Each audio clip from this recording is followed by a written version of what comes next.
विशाल जी, जानना चाह रहा हूँ बैकफुट पे कृषि कानून को लेकर आखिर क्यों भाजपा सरकार आई है, क्या वजह मानते हैं? इसकी वजह मुख्यतः जो किसान धरने पे बैठे हुए हैं वो आपने देखा होगा कि वो एक विशेष समुदाय के लोग हैं और एक समुदाय के होने के साथ साथ उनका लक्ष्य इन कृषि कानूनों को वापस लेने का नहीं था। उनका लक्ष्य आदरणीय मोदी जी की छवि को खराब करने का था, आदरणीय योगी जी की छवि को खराब करने का था, जिसमें वो कामयाब होते उससे पहले ही भारतीय जनता पार्टी के हमारे यशस्वी प्रधानमंत्री आदरणीय नरेंद्र मोदी जी ने सब विचार विमर्श करने के बाद में देश हित में इन कानूनों को वापस लेने का फैसला लिया, क्योंकि उन्होंने कहा कि हम कुछ लोगों को इतने बड़े राष्ट्र में संबोधन में अगर आदरणीय मोदी जी इस बात को कहते हैं कि कुछ लोगों को हम समझा नहीं पाए, तो वो कुछ लोग उसी समुदाय के थे जो समझना ही नहीं चाहते थे कि कृषि कानून वास्तव में है क्या। इस दौरान 750 मौतें हुई हैं, तो उन मौतों का जिम्मेदार आप किसे मानते हैं, सरकार को या किसी और को? मौतों का कारण क्या रहा क्या नहीं रहा, और ये जो आंकड़ा 750 को बताया जा रहा है, ये आंकड़ा मुझे नहीं लगता 750 का है, क्योंकि अगर मौतें हुई भी हैं तो उन मौतों पे इतना बड़ा जो आंदोलन इन लोगों ने खड़ा किया, उस आंदोलन में अगर मृत्यु हो जा रही थी तो राज्य सरकारों ने उनको मुआवजे की घोषणा तत्काल की थी और वो मुआवजा मुझे लगता है उनके परिवारजनों को मिल भी गया। अब मुआवजे के ऊपर भी मुआवजा अगर मांग रहे हैं तो जो मांगे हैं वो उनकी, अब तो इस धरने को थोड़ा खींचना चाहते हैं, वो आगे की तरफ खींचना चाहते हैं। इसके अलावा जो उनकी मांगों को लेकर वो इस धरने पर बैठे थे, वो मांगे उनकी पूरी हो गई और मंत्रिमंडल की जो मीटिंग थी उसमें भी इसको वापस लेने का पूरा प्रावधान बन गया और 29 तारीख से जो सत्र शुरू हो रहा है लोकसभा का, उसमें से पारित भी करा दिया जाएगा। जो लोग धरने पे बैठे थे उन्हें आप किसान नहीं मानते हैं? नहीं, किसान हैं, लेकिन वो बहुत बड़े किसान हैं जिनको वास्तव में ये कानून लागू हो जाने के बाद सबसे बड़ा नुकसान था। जो छोटे किसानों को दबा के अपनी किसानी किया करते थे, ये वो लोग थे और वही लोग हैं जो अब आपका जो मेन उद्देश्य, आपका जो प्रमुख कारण था कृषि कानून को वापस लेने का, वो आपका पूरा हो गया।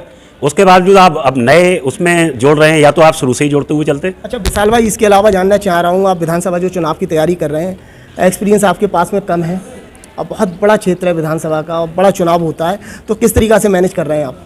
क्या आपका रोज़ की नीति है, किस तरीक़ा से निकलना है, कैसे लोगों को समझाना है, किस तरीक़ा की रणनीति बनाई है आपने?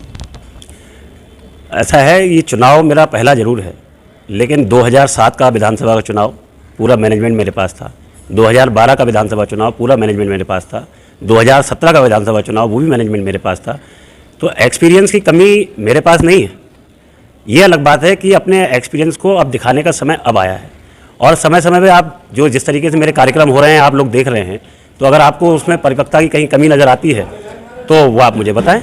बाकी क्षेत्र में जो चुनाव लड़ने के जो तरीके हैं उनसे मैं भली वाकिफ़ हूँ और उसी के अनुरूप मैं चल रहा हूँ अपने क्षेत्र में। इसके अलावा एक यहाँ के समाज सेवी हैं रमेश गंगवार, अभी उनका एक स्टेटमेंट मैंने देखा था, तो उसमें वो ये कह रहे हैं कि मैंने 251 शादियाँ करी हैं, मेरी भीड़ का रिकॉर्ड तोड़ने का प्रयास मेरी पार्टी और अन्य पार्टी के लोगों ने बहुत किया था, अब मैंने 251 शादियाँ करी हैं, इसका रिकॉर्ड तोड़ेंगे क्या? तो क्या कहेंगे उनके लिए फिर?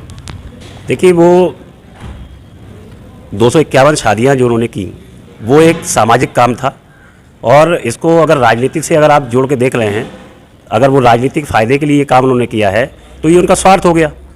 और अपने स्वार्थ बस अगर आदमी कोई काम कर रहा है तो वो छोटा भी कर सकता है और बड़ा भी कर सकता है। अगर वो अपने आप को जो समाज सेवी कहते हैं, तो समाज सेवी के हिसाब से अगर उन्होंने ये शादियाँ की हैं तो उन गरीब परिवारों को दुआएं उन्हें लगनी चाहिए।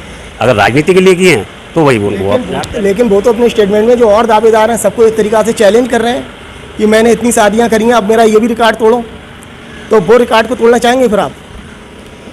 रिकॉर्ड, अब हमारी कोई प्रतिस्पर्धा नहीं चल रही है उनसे। एक टिकट की दावेदारी उनकी भी है भारतीय जनता पार्टी से और टिकट की दावेदारी हमारी भी है। अगर वो कोई काम कर रहे हैं, हम वैसा ही काम अगर इस क्षेत्र में करें तो ये तो होड़ लग जाएगी। हम अपने स्तर से काम कर रहे हैं, वो अपने स्तर से काम कर रहे हैं। आपका क्या तरीका है समाज सेवा करने का?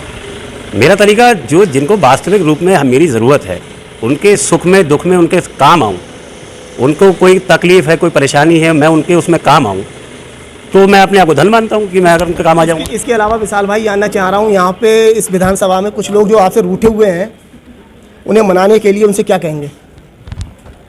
अब अगर मुझसे रूठे हुए हैं तो वो अपना बेटा समझ के मुझे क्षमा करें, और मेरा अगर कोई साथी कोई रूठा हुआ है तो मैं उसके कंधे पे हाथ रखकर या वो मेरे कंधे पे हाथ रख के एक दूसरे को हम मना लेंगे।